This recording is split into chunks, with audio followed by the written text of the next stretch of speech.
Hello बच्चों, जय हिंद। आज हम लोग बौद्ध धर्म के बारे में पढ़ने वाले हैं और 72 बीपीएससी के पॉइंट ऑफ व्यू से देखा जाए तो ये ज़्यादा अथी रखता है। इससे तकरीबन 1 से 2 प्रश्न हर साल पूछे जाते हैं और इस साल भी पूछे जाने की संभावना अधिक है।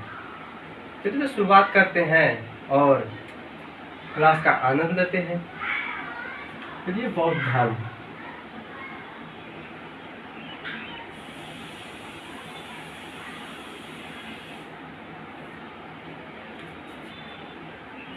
बौद्ध धर्म महात्मा बुद्ध का जन्म हुआ, उन्हीं के आधार पर इस धर्म की उत्पत्ति हुई है।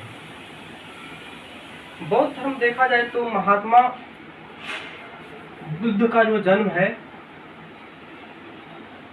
ये लुम्बिनी में हुआ था, जो लुम्बिनी के कपिलवस्तु में हुआ था, जो अभी वर्तमान नेपाल में पड़ता है। इनका जो बचपन का नाम था वो था सिद्धार्थ। सिद्धार्थ था और इनके पिताजी का नाम शुद्धोधन था और माता का नाम महामाया था। इनके जन्म के पश्चात ही 7वें दिन ही इनकी माता की मृत्यु हो जाती है और माता की मृत्यु के पश्चात जो है शुद्धोधन, इनके पिता जो हैं, ये एक ऋषि के पास ले जाते हैं महात्मा बुद्ध को और वो इनके भविष्य की कल्पना करते हैं कि आगे जाकर ये फ्यूचर में क्या होंगे। तो जो ज्योतिष थे उन्होंने कहा था कि या तो ये जो सिद्धार्थ है या एक सम्राट बनेंगे आगे चलकर, या फिर बहुत बड़े ऋषि। इस बात को लेकर शुद्धोधन जो है बहुत ही ज़्यादा चिंतित रहा करते थे, क्योंकि वो सांख्य ऋषि के राजा थे और इस गंभीरता से सोचने लगे कि आगे चलकर सिद्धार्थ कहीं सम्राट न हुए तो इस बहुत बड़े साम्राज्य का क्या होगा, और इसी को लेकर वो ले गए थे। बाद में इनकी इसी सोच ने सिद्धार्थ का जो विवाह है 16 वर्ष की आयु में करा दिया गया यशोधरा के साथ। यशोधरा बहुत ही सुंदर थी, ताकि कराया गया था कि यशोधरा सुंदर रहेगी तो महात्मा बुद्ध का जो ध्यान है वो आकर्षित ऋषियों की तरफ नहीं होगा, परंतु होने को कौन टाल सकता है। आगे चलकर महात्मा बुद्ध जब 29 वर्ष की आयु के हुए तो उन्होंने अपने किले के बाहर, या देखा जाए तो साम्राज्य के बाहर 4 लोगों को देखे। एक तो देखे बूढ़ा व्यक्ति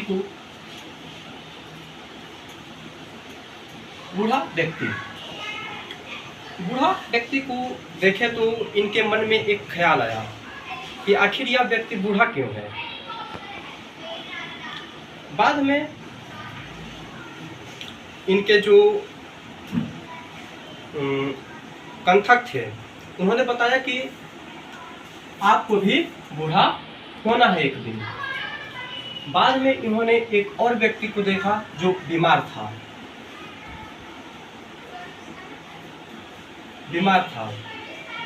कई प्रक्रियाएं निरंतर चलती रही, बूढ़ा देखे, बीमार देखे, बाद में एक सब व्यक्ति को देख लिया, सब व्यक्ति, जिसके पश्चात उनको पता चला कि आगे मरना भी है, मृत्यु भी निश्चित है।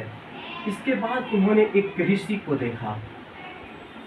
ये जो ऋषि थे ये बहुत ही सुख थे और संपन्न थे। ये दुनिया के तमाम मामलों को निष्क्रिय करके स्वयं में लीन हो चुके थे। इसी ऋषि को देखकर महात्मा बुद्ध जो हैं, इनका ध्यान आकर्षित हुआ और स्वयं को ऋषि की ओर आकर्षित कर लिए और 29 वर्ष की आयु में ये घर से जो है घोड़ा का नाम था कंथक, और कहीं कहीं चन्ना भी मिल जाता है। इनके जो सारथी का नाम है कहीं कहीं छन्ना करके आता है। जो भी हो, घोड़ा का नाम कंथक और सारथी का नाम जो छन्ना था, इसके साथ ये महावीर या महावीर निष्क्रमण का योजना बना लिए। और योजना बनाने के पश्चात जो है ये वैशाली पहुंचते हैं। वैशाली में इन्हें अब्दुल कलाम के द्वारा सैन्य की शिक्षा दी गई।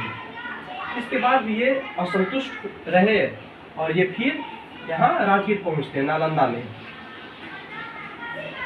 राजगीर में इन्हें एक रामपुत्र करके ऋषि थे, उनके द्वारा शिक्षा लिए, परंतु असंतुष्ट रहे। इसके पश्चात वे स्वयं शिक्षा के लिए अग्रसित रहे और फिर गया पहुंच गए। गया में देखा जाए तो ऋजुपालिका नदी के तट पर, जो अभी फल्गु नदी के नाम से भी जाना जाता है, वहाँ उन्होंने पीपल के वृक्ष के नीचे निरंतर 6 वर्षों तक जो है तपस्या में लीन रहे। और इनके अन्य ऋषि भी इनके साथ रहे थे। 5 थे, अन्य ऋषि भी 5 और थे जो इनके साथ इस तपस्या में रहे थे। नदी के तट पर ये तपस्या करने लगे। इसके बाद 6 वर्ष के बाद यानी 29 वर्ष में ये घर को छोड़े थे और 35 वर्ष की आयु में इनको शिक्षा प्राप्त हो जाती है। शिक्षा पूरी तपस्या पूर्ण हो जाती है। इसके बाद ये प्रथम उपदेश देने के लिए सारनाथ पहुंचते हैं। कहाँ? सारनाथ में प्रथम उपदेश दिए। इसके बाद सारनाथ में प्रथम उपदेश देने के पश्चात अगला पहुंचते हैं यहाँ। ये जो 5 थे इन्हीं को ये सारनाथ में उपदेश दिए। इसके बाद सर्वाधिक उपदेश इनका देखा जाए तो श्रावस्ती में है।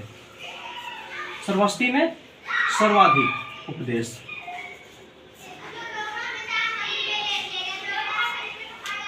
इसके बाद जो अंतिम उपदेश इनका देखा जाए तो ये कुशीनगर में है।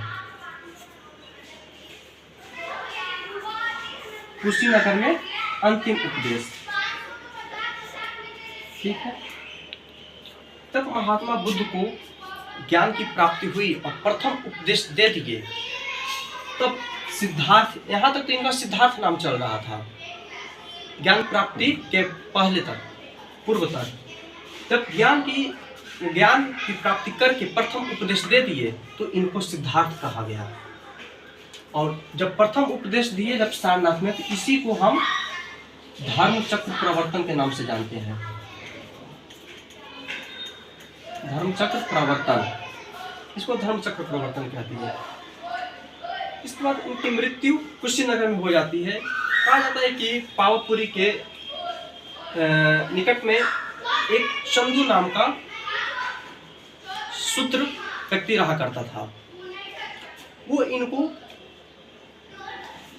सुतुर या सुअर का जो है मांस खिला दिया था, जिसके कारण इनकी मृत्यु कुशीनगर में हो जाती है।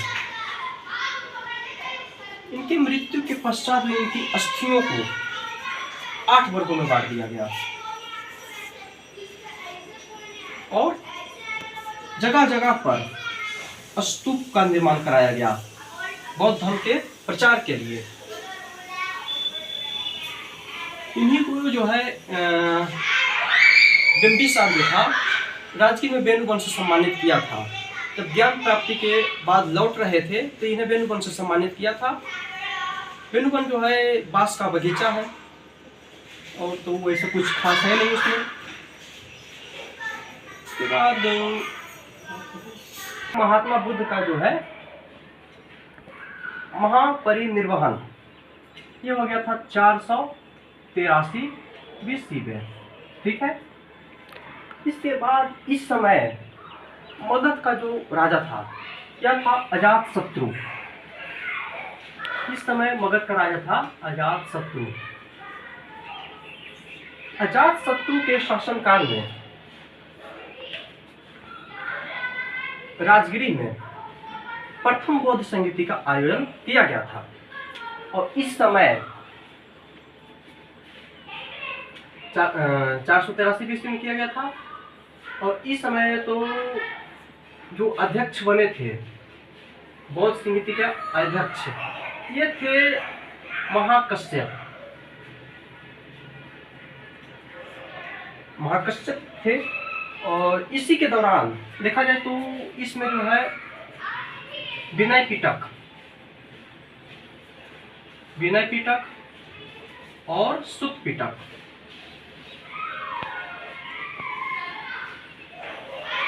में महात्मा बुद्ध के उपदेशों का वर्णन किया गया है। इसके बाद देखा जाए तो द्वितीय जो बौद्ध समिति का आयोजन हुआ था वो हुआ था 383 BC में। और इस समय मगध का जो राजा है ये परिवर्तित हो चुका था। उसका नाम था कालाशोक। कालाशोक ने अपनी राजधानी वैशाली बनाई थी। तो वैशाली में द्वितीय बौद्ध समिति का आयोजन हुआ। और इस समय जो है इसके अध्यक्ष बने थे शवा कमीर।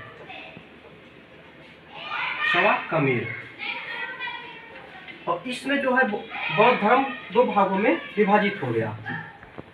प्रथम था महासांगिक मार्ग को अपना लिया और दूसरा जो है अष्टावीर मार्ग को। अष्टावीर मार्ग और महासांगिक मार्ग में दो भागों में विभाजित हुआ।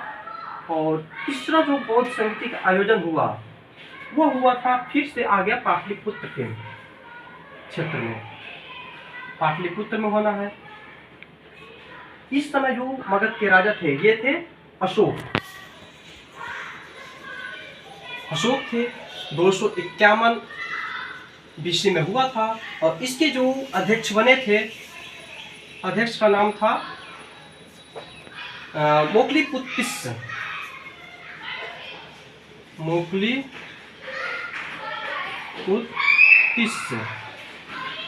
के इसके अध्यक्ष बने थे।